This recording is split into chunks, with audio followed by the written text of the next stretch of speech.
tri-state outing. Visit your tri-state area outing dealer today. The Knicks dominate Toronto tonight. No R.J. Barrett, no Emmanuel Quickly, and the Raptors missed both of those guys. Jalen Brunson had 29, Cat 22-10. Knicks pretty much a wire-to-wire win, and they beat Toronto for the 5th straight time this year and the 13th straight time overall, 112-95. So what does it mean? Big picture, the Knicks are a lock now. They've clinched third in the East. Boston is a lock for 2. So it's going to be Celtics second, Knicks third, Cavs fourth. Atlanta beat the Cavs. They are assured of a top 6 spot. After that, it will be determined on Sunday, which is the last day of the regular season. Great to have you with us, Bill Pino, along with Wally Zerbiak. So the Knicks take care of business. We won't know until after Sunday's games, Wally, who the Knicks take on in the first round of the playoffs. It will be whoever finishes 6th overall in the Eastern Conference. That was a good job by the Knicks. 3 good wins in a row here this week. A big one against Atlanta, big one against Boston. Then you beat Toronto, who you've dominated all season long and won 13 straight, going back for many years prior. So that was a good job by the Knicks. Now that they can kind of rest up on Sunday and get ready to see who they're going to play and start prepping, because this is what we've been waiting for. We know this team is ready for the playoffs. We're excited to see them in a playoff type atmosphere, and this place is going to be rocking. Defense was great tonight. Yes. Knicks gave up only 36 points in the first half, fewest they've allowed in the first half all year. So they're up 15 at the break, and they just kept it rolling in the second half, led by 15 after 3, and it was basically over after that. It was. And what did you say? The Raptors need this game, and there's no Quickly, no Barrett. So the Knicks were like, all right, if you don't have 2 of your top guns, then we're going to go right at you to start this game. I thought this team is really showing a lot of continuity between the bench and the starters. Everyone that's out there getting minutes is really producing at a high level. Jalen Brunson, Karl Anthony Towns playing really good basketball. Game 81 on a back-to-back. These guys got fresh legs, and that's a credit to the training staff, the coaching staff, making sure everyone has stayed healthy throughout the course of this season. This team is ready for a championship run. I firmly believe it. They're playing at a high level. Everyone's groomed and ready to go. Huck Porty there off the bench getting some minutes. This team feels a lot different than I think last year's team did going into the playoffs. What way? What way? Because of the depth that this team has up and down the roster. You can play a lot of guys quality minutes, and they can make things happen on an NBA floor. You know, your point, one of the key sequences was the early second quarter. And exactly. No Deuce McBride, no Mitchell Robinson. Right. But you got Alvarado getting minutes, and he played great. Made tremendous impact. He was a plus 14 in the first half. Yep. That bench came in the early second quarter, had a lot to do with the Raptors scoring only 15 second quarter points. I know, and you didn't have that last year. There's no way. Starters were always playing big minutes. The bench didn't get an opportunity to make anything happen. But this bench unit is really playing with a lot of chemistry, and I like the setup with Shamet and Clarkson playing together. Alvarado hadn't played in the last couple games, but he was ready. You could see the energy he played with. You can see the pace he brings to this team. And then Huck Porty, you know he's going to hit the boards, a lot like Mitchell Robinson. When Mitchell Robinson doesn't play on back-to-backs, Huck Porty gets minutes, and he produced very well. Karl Anthony Towns, Jalen Brunson, good showing by those two guys. You know, overall, this was another good dominant win. I'm with you, though. I don't know why the Raptors, when they needed this game in the standings, they didn't look like they needed it the way they played tonight. You know, with 2 of their guys out, you know, the Knicks took care of business against a wounded Raptor team and got a good win. All right, Jalen Brunson, you know, you look at the box score, 29 points. I hate to call it. Yeah, right. How many rebounds, Bill? I'm not worried about rebounds tonight. Are you sure? Jalen Brunson, breathed like a winner, presented by Blue Air. He led the way with 29. All right, he had 3 rebounds, so more than last night. We love that 29 points, though.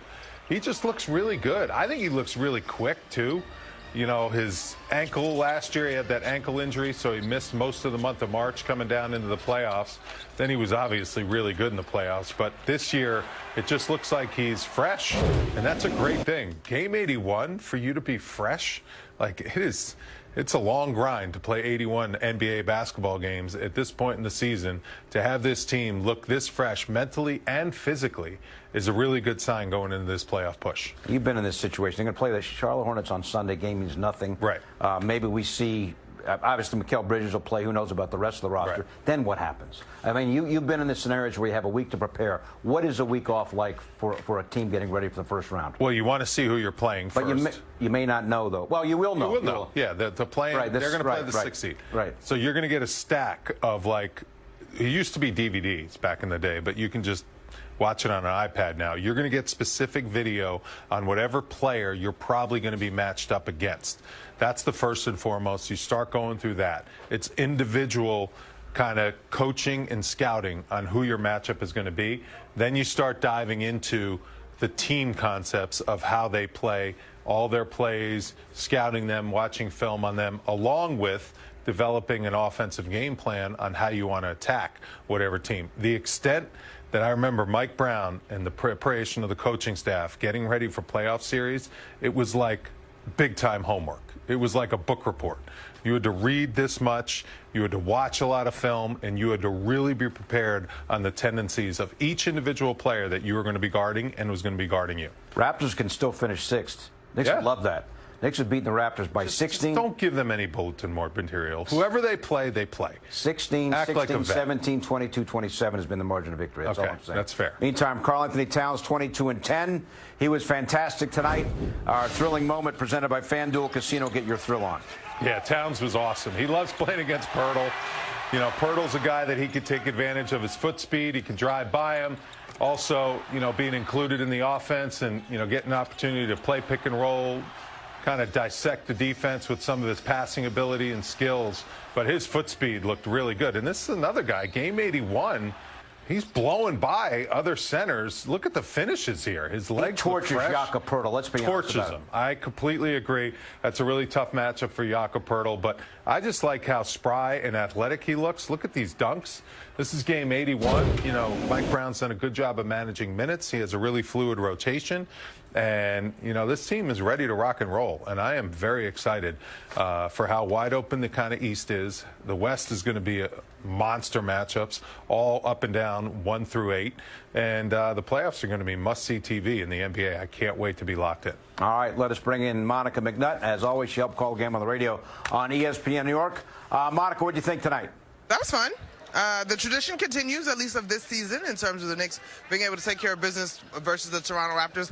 A 5-game sweep on the season, 13 total victories. I like that you got so many different guys involved in this one, y'all.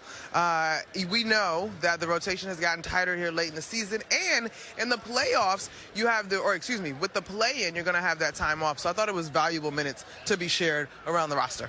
I'm with you, Monica. It's amazing what a week can do as far as therapy. You know, the Knicks, the last 3 games have just looked like themselves.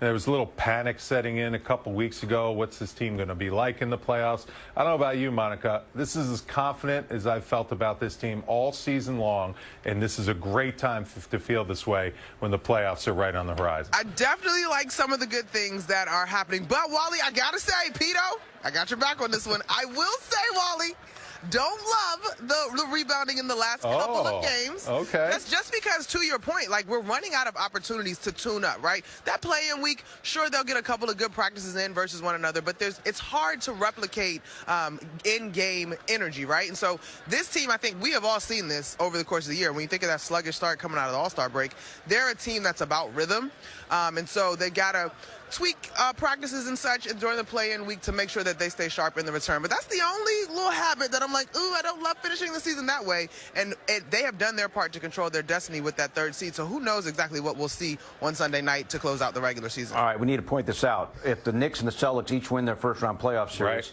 Knicks, Celtics, second round, Boston, Monica, the 2nd seed, the Knicks, the 3rd seed, that means Boston would have home court advantage. Yeah, and you know what, Pito? I think you got to roll in there with the same confidence that you had last season. You got to get in rhythm in that first series and get to all of the good habits so that you can go and play your best basketball. One thing I will give Mike Brown, and he said this way earlier during the course of the season, he talked about when teams peak. And if we are sort of beginning to see the best version of this team overall, and maybe we get to the best version as the playoffs continue to progress, that is a good sign, right? Because those are the teams that he talked about going on to win with, particularly with his time with the Warriors. So if that's the case, then so be it. You want to get through that first round series sharp, healthy, and playing your best basketball if you got to roll up to the other Garden. All right, Monica, we'll see you on Sunday's regular season finale. Sounds good, guys. All right, up next, the MSC 150, continuing to sort out what's what in the Eastern Conference.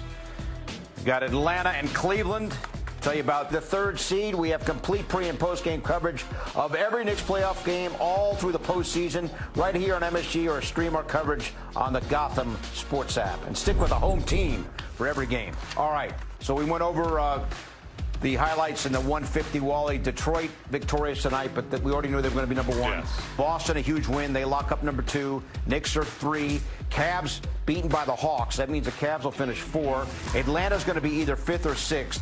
And still alive, Raptors, Magic, 76ers, all still alive for a top 6 spot.